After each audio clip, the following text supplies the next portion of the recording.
the ancient power. I command thee. Gusto mo bang manatiling kalmado kahit puro gulo sa paligid? May isang sinaunang superpower na nadiskubre mahigit 2,000 taon na ang nakalipas at hanggang ngayon, pwede mo pa rin gamitin sa totoong buhay. Hindi ito mahika, hindi rin pantasya. Isa itong praktikal na paraan para harapin ang stress, galit at problema nang hindi nadadala ng emosyon.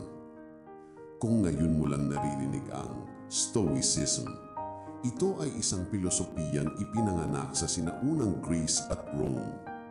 Ang mga pangalan tulad nina Marcus Aurelius, isang Roman emperor, Seneca, isang matalinong guro, at Epictetus, dating alipin na naging philosopher.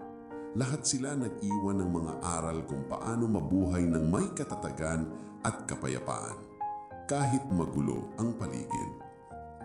Ang pinakapuso ng Stoicism ay simple pero malalim. Hindi mo kontrolado ang lahat, pero kontrolado mo kung paano ka tutugon. Hindi mo hawak ang traffic, ang panahon, o kung ano ang sasabihin ng ibang tao. Pero nasa iyo kung paano ka magre-react. Mananatiling kalmado o magpapadala sa galit. Dito pumapasok ang halaga ng Stoicism sa modernong panahon. Sa panahong puro uncertainty sa trabaho, relationship o social media, kailangan natin ng anchor, isang paniniwala na magpapatatag sa atin. Sa video na ito, pag-uusapan natin ang 12 Stoic Principles na pwede mong i-apply agad sa araw-araw. Hindi ito puro theory, kundi actionable steps para sa totoong buhay.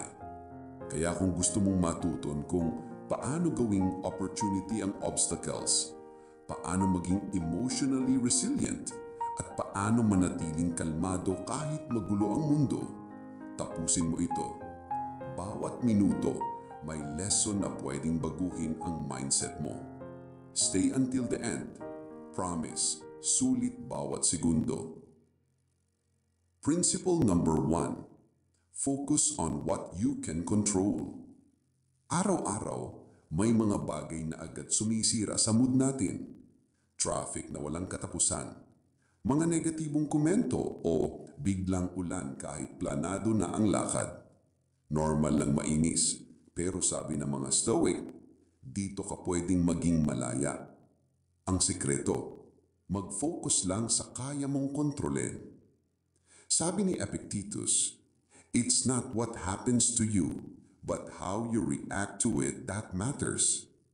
Halimbawa, stuck ka sa traffic. Hindi mo mapapagalaw ang mga kotse sa unahan, pero kontrolado mo kung paano mo gagamitin ang oras. Pwede kang mainis o pakinggan mo na lang ang paborito mong podcast o audiobook. Hindi nagbago ang sitwasyon, pero nagbago ang epekto sa iyo. Ganon din sa mga taong nagbabash. Hindi mo hawak ang sasabihin nila, pero ikaw ang pipili kung papatulan mo o tatawanan mo lang. Sabi ni Marcus Aurelius, you have power over your mind, not outside events. Realize this, and you will find strength. Ibig sabihin, huwag mong sayangin ang lakas mo sa mga bagay na wala sa kamay mo. Ibigay mo ang energy mo sa kaya mong baguhin, gaya ng actions, habits, at mindset mo. Practical step. Kapag may problema, tanungin agad ang sarili. Kontrolado ko ba ito? Kung hindi, bitawan. Kung oo, gumawa ng action. Simple, pero life-changing. At tandaan, hindi kailangang perfect. Ang mahalaga, practice araw-araw. Doon mo mararamdaman na kahit magulo ang mundo, kaya mong manatiling kalmado. Principle number 2. Turn obstacles into opportunities. Madali nating tignan ng mga hadlang bilang sagabal, pero sa Stoicism, ang problema mismo ang daan. Sabi ni Marcus Aurelius, "The impediment to action advances action. What stands in the way becomes the way." Ibig sabihin, ang mga pagsubok ay hindi harang. Sila ang tulay papunta sa susunod mong level. Halimbawa, nag-a-apply ka ng trabaho pero puro rejection. Oo, nakakahina. Pero pwede mo ring gamiting feedback. Baka kailangan mong ayusin ang resume mo, dagdagan ng skills o mag-practice sa interview. Ang bawat hindi ay naghahanda sa iyo para sa mas malaking oo. Sa conflict naman, nakaka-stress. Pero doon mo natututunan ang pasensya at empathy. Ang init ng ulo nagiging pagkakataon para mag-practice ng self-control. Sabi ni Carl Jung, "What you resist persists." Kapag nilalabanan mo lang ang problema, lalo kang naiipit. Pero kapag tinanggap mo at inaral, doon mo siya nalalampasan. Practical step. Tuwing may challenge, huwag agad tanungin, "Bakit ako?" Baguhin mo, "Ano ang matututunan ko dito?" Isulat kahit simpleng aral lang. Hindi ibig sabihin magiging madali ang buhay, pero bawat obstacle na tinrato mong teacher, magiging mas matatag at matalino ka. Sa Stoicism, bawat sagabal ay stepping stone. Kaya kapag may harang sa daan mo, baka ito pa mismo ang daan papunta sa growth mo. Principle number 3. Live in the present moment. Maraming nagsasabing, live in the now. Pero para sa mga Stoic, may totoong ibig sabihin nito. Ang buhay ay nandito lang sa kasalukuyan. Sabi ni Marcus Aurelius, "Do not dwell in the past.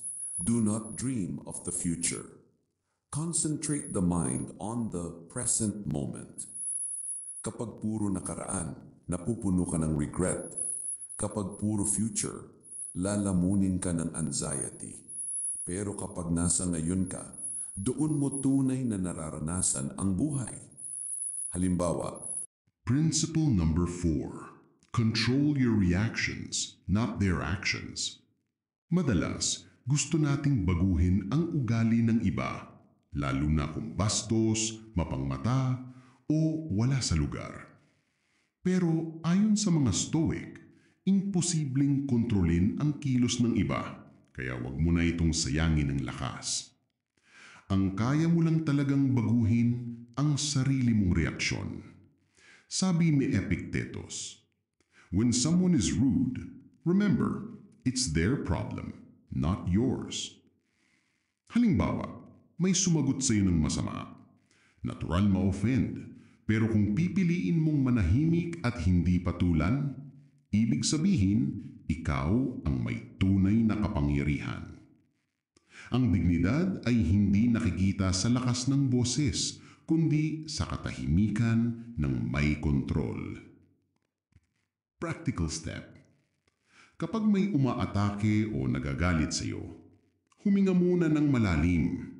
Tanungin mo ang sarili, reaksyon ko ba to o kontrolado kong tugon? Kapag natutunan mong pumili ng tugon imbes na reaksyon, mas magiging mapayapa ang isip mo kahit sa gitna ng gulo.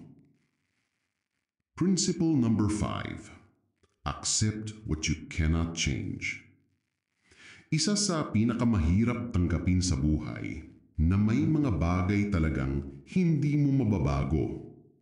Sabi ni Seneca, "We suffer more in imagination than in reality." Madalas, hindi naman sa sitwasyon tayo nahihirapan, kundi sa paraan ng pag-iisip natin tungkol dito. Halimbawa, traffic, hindi mo mapapaikli, pero pwede mong baguhin kung paano mo ito tinitignan.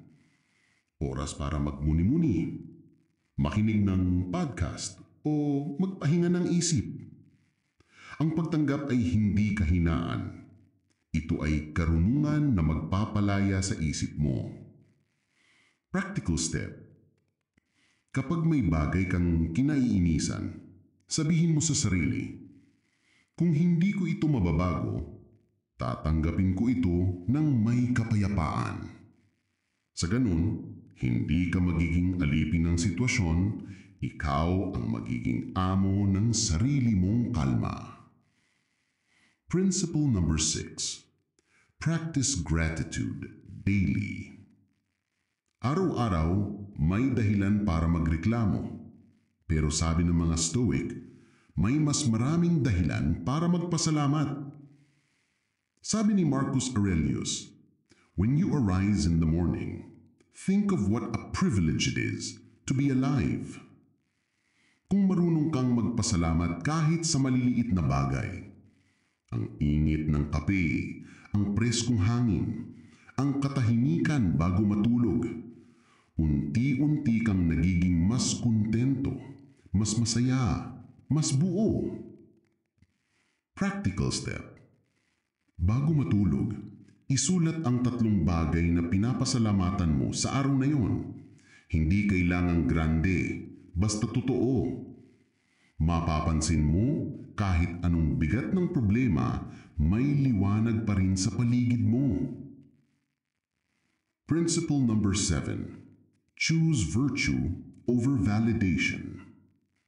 Sa panahon ngayon, parang sukatan ng halaga ang likes at views. Pero sabi ng mga Stoic, ang tunay na sukatan ng tao ay ang kanyang pagkatao, hindi ang papuri ng iba. Sabi ni Seneca, it is not the man who has too little, but the man who craves more, who is poor. Ang marangal na pamumuhay ay hindi nakikita sa spotlight, kundi sa tahimik mong kabutihan, kahit walang nakikita. Practical step.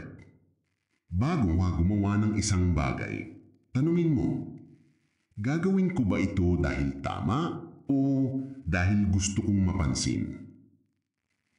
Ang pipili ng tama, kahit walang palakpak, iyon ang tunay na Stoic. Principle number 8. Master your emotions. Hindi masamang makaramdam. Ang masama ay kapag hinayaan mong ang damdamin ang magdikta ng buhay mo. Sabi ni Epictetus, no man is free who is not master of himself. Kapag may galit, selos o takot, huwag mong agad patayin. Unawain mo muna. Kasi sa likod ng emosyon, may aral. Practical step. Kapag naiinis ka, huwag agad magsalita. Humintay ng 10 segundo bago magdesisyon.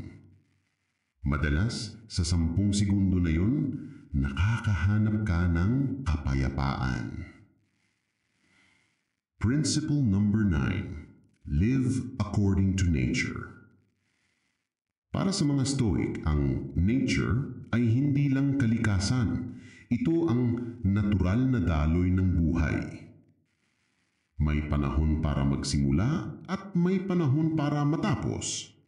May panahon para magmahal at may panahon para bitawan.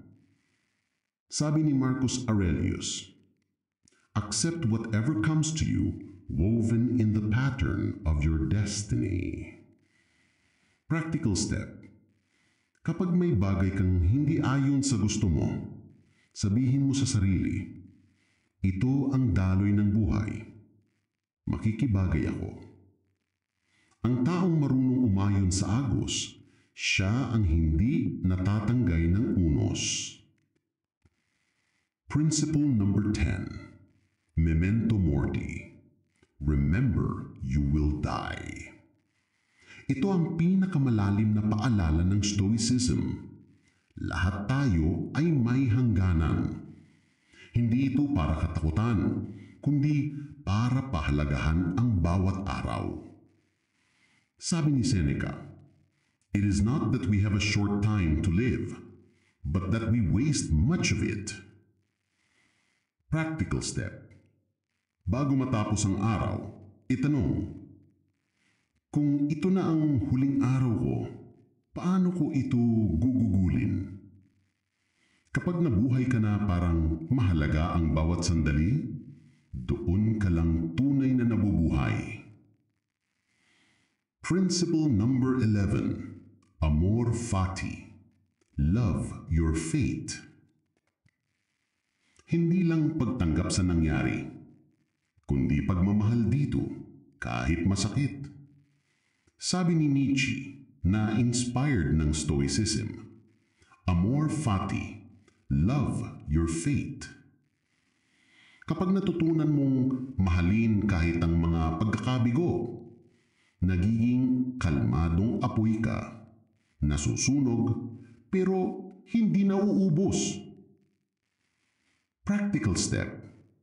Tuwing may hindi kanais-nais na pangyayari, sabihin mo sa sarili, ito ang daloy ng buhay. Bahagi ito ng aking paghuhubog. Ang pananaw na ito, kayamanan ng Stoic. Principle number 12. Live with purpose. Ang Stoicism ay hindi lang para sa kalmado, kundi para sa makabuluhang buhay. Sabi ni Marcus Aurelius, waste no more time arguing what a good man should be. Be one. Ang layunin mo ay hindi lang mabuhay ng matagal, kundi mabuhay ng may saysay. Practical step. Isulat ang why mo. Bakit ka bumabangon? Bakit ka lumalaban? Kapag malinaw ang dahilan mo, walang unos na makapagpapatigil sa iyo.